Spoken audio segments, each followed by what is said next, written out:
Can we understand this Quantic Foundry's model as a sort of some MBTI for the gamers? So could you explain how your scientific approach differs from these popular casual personality tests, something like that? Why should a gamer take this profile? I mean, beyond just a moment of, oh, that's interesting. What are the practical benefits that knowing oneself specific the gamer motivation profile? What do you think? 어둠의 게임 기자 줄여서 어김기. Yeah, finally we meet. Finally we meet, Minwoo. Yes, nice to meet you. It is nice to meet you. So, first of all, thank you for joining us. And while many in the industry will know your work, but you might be a new face to some Korean gamers.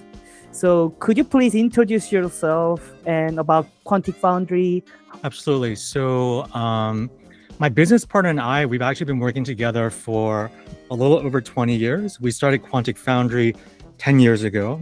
And at Quantic Foundry, we're focused on understanding, quantifying, assessing gamer motivations. Over 2 million gamers. In terms of the gaming motivations, we developed a gamer motivation model that tracks and assesses 12 different distinct key motivations for gaming. We regularly blog our findings, how gamers' motivations change as they get older, how motivations have changed over time. Did COVID change people's gaming motivations?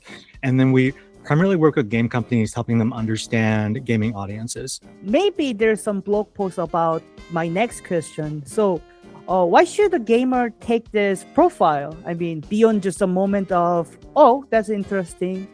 What are the practical benefits that knowing oneself specific the gamer motivation profile? What do you think?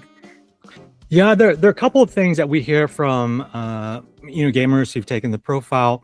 A lot of times there's an interesting social fun component of seeing how you compare with your friend group. So if you have a friend group that you play games often together, I think it'd be fun to see, even within that group, are there individual differences? Are you the odd one out? Or are you the one who's most competitive or the most story-driven, for example? Within the profile, we also provide tailored game recommendations. We take your profile, your 12 motivations. We look up the 1,000 gamers in our data set that is most similar to you in terms of those 12 motivations. And then we surface the games that are popular among your virtual gaming party. Apart from that, I think oftentimes we all have blind spots in terms of our own personality traits or gaming motivations. And so we have this statistically validated tool to compare you with all the gamers who've taken our profile.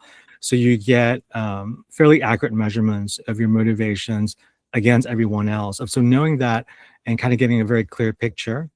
And then one other thing that can be helpful is identifying potential reasons why you feel frustrated or you burn out when you play particular game titles or genres, that there may be partial alignment, overlap on some motivations, but a misalignment on others. I think getting a better picture of your own motivations and getting a sense of what game genres key high or low on those motivations can kind of help gamers have more fun in the games they pick and play. Cool. One of my individual experiences, while I tried the game recommendation engine, I found out that some of my friends who are gamer friends and the people in the game press, they said, "Oh, you might like the Night in the Woods, the indie game." And the recommendation found out there was the second thing that I would like as the distant barometer or something like that. And one thing was I didn't notice about that some niche game. The recommendation engine recommend me as a first the thing that I would like. So I checked the trailer and the gameplay and I really loved it. And I just followed the game studios and I will try something like that. So what you said was actually happened to me while I Very cool. Yeah. In Korea right now, still the MBTI is a massive cultural phenomenon. It's like almost a zodiac sign in the West. Like everyone is asking about each other's types. Since people here love categorizing themselves, can we understand this Quantic Foundry's model as a sort of some MBTI for the gamers? I think at a high level conceptually, that's the high level question we're asking is what are gaming personality traits or gamer types.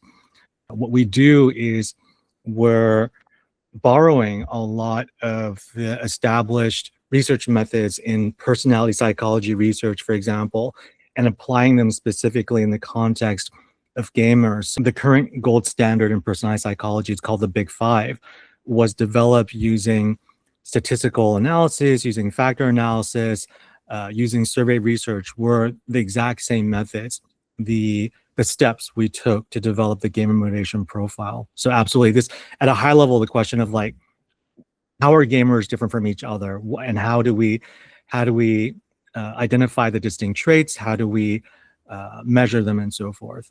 That was what I wanted to do in the next question. So, as I know, I watched what you did, the presentation in the GDC and so on. So as I know, you use the complex method like factor analysis to build this. And I think that was the part of the answer, what you said before. So could you explain how your scientific approach differs from these popular casual personality tests, something like that? Yeah, I think I'll walk through like some examples that I've seen in our time in the game industry. There are a lot of what I would call just so stories or just so models when we talk about gamers, and there are different kinds of models or stories we tell like this in the game industry.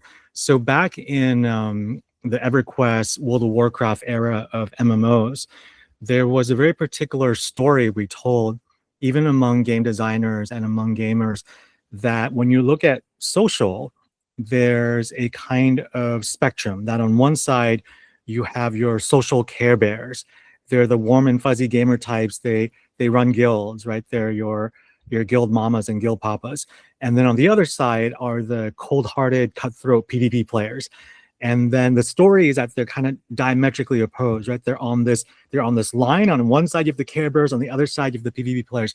And I think that when you talk to people in the game industry, whether it's gamers or game designers, there are a lot of these kind of myths or stories that sound true on the surface that people want to believe. They're like, well, that kind of makes sense.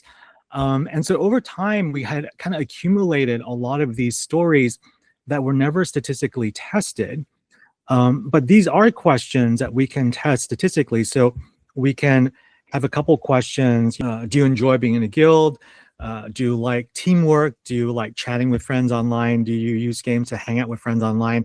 And then we have another set of questions of, do you enjoy dominating other players? Do you enjoy challenging other players in matches and PvP? So we can ask these questions and statistically analyze them and see, do they actually correlate? So when someone says they care a lot about teamwork, do they care very little about being competitive? And so in this sense, factor analysis is solving all these questions at the same time statistically. So we collect, when we started the company, we collected data from thousands of gamers on about 80 or so of these pilot survey items, not only on competition and community, but also how important is it that you play the game at the highest level of difficulty? How important is storytelling, developing romantic relationships with NPCs? So across many models that have been proposed in the game industry. So in this sense, we were using the statistics to do a celebrity death match of all these proposed models. And so the factor analysis surfaces how many underlying unique motivations there are, as well as what the best survey items are to measure each motivation. So we took these 80 survey items, we had thousands of gamers, and it's in that analysis, for example, I'm going back to the social just so story.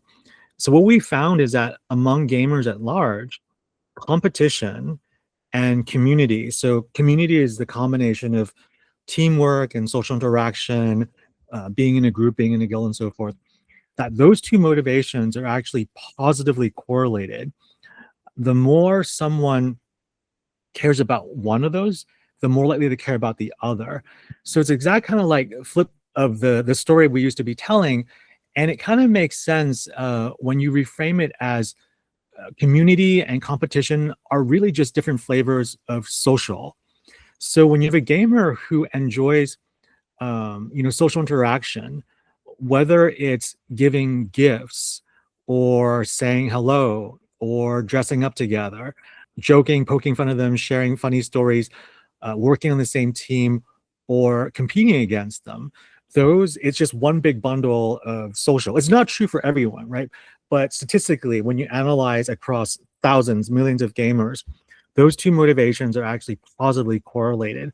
So when we generate our model of 12 motivations, it's not only a list of 12 things, but it's actually surfacing the structure of gaming motivations, of which motivations are likely to light up together. And so in the case of the social, we found that we used to have this story that makes a lot of sense on the surface, right? It sounds true, but when you actually collect the data, it turns out to be something else. And so my business partner and I, we have a background in data science and social science. And so this larger question of using a lot of data of gamers to answer psychology, sociology questions is very much the underlying philosophy of what we do. So cool and so deep. So let's 어둠의 talk 게임 about 기자, how we met 줄여서 and how we 김기. started.